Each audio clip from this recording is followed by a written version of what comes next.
पिछले 8 सालों से केंद्र में सत्तासीन भाजपा मोदी शाह के युग में निरंतर राजनीतिक ऊंचाइयां छू रही है और पूरे विपक्ष को अपने कद के आगे बौना साबित कर रही है। बीते अधिकतर चुनावों में लगातार रसातल में जा रही कांग्रेस सहित पूरे विपक्ष को सिर्फ निराशा हाथ लगी है। अब विपक्ष की एकमात्र उम्मीद आने वाले 2024 के लोकसभा चुनाव थे। उसे लगता था जो फालतू के मुद्दे उसने उठाए हैं उससे उन्हें सत्ता मिल जाएगी, लेकिन एक सर्वे के अनुसार विपक्ष को 2024 के लोकसभा चुनाव में भी बहुत बुरी तरह से हार का सामना करना पड़ सकता है। सर्वे के अनुसार अगर आज की तारीख में चुनाव हो जाएं, तो भाजपा पिछले 2019 के चुनाव से भी बड़ी जीत दर्ज करते हुए लगभग क्लीन स्वीप करेगी। देश के सबसे बड़े सियासी राज्य उत्तर प्रदेश में तो विपक्ष की सबसे बुरी हालत होगी। यहाँ उसे कुल 80 में से 76 सीटें मिलेंगी और 52% वोट शेयर उसके खाते में जाएगा। यहाँ समाजवादी पार्टी को 2 सीटें और कांग्रेस के खाते में महज 2 सीटें मिलती हुई नजर आ रही हैं, जबकि बसपा का इन चुनावों में खाता तक नहीं खुल रहा है।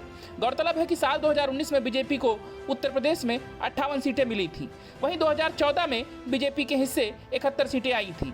सर्वे के अनुसार सपा को कुल वोटों का 21% मिलेगा, बसपा को कुल वोटों का 12% और कांग्रेस को महज 6% मिलेगा।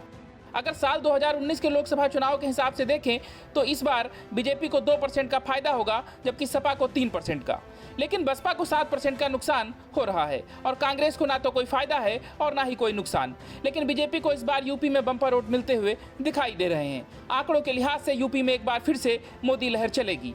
वहीं बिहार में भी बीजेपी के पक्ष में ही बयार बहती हुई नजर आ रही है।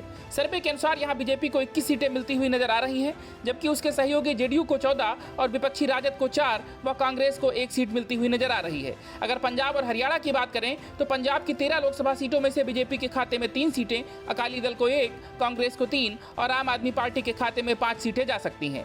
भाजपा यहाँ अपना पिछला प्रदर्शन दोहरा रही है। वहीं हरियाणा में बीजेपी 10 में से 9 सीटों पर जीतती हुई नजर आ रही है। हरियाणा में भी कांग्रेस अपने नाम दुर्गति का अध्याय लिखती हुई नजर आ रही है और उसे महज 1 सीट मिलेगी। जम्मू कश्मीर और लद्दाख में 6 में से 3 पर बीजेपी और बाकी के 3 पर नेशनल कॉन्फ्रेंस जीतती हुई नजर आ रही है।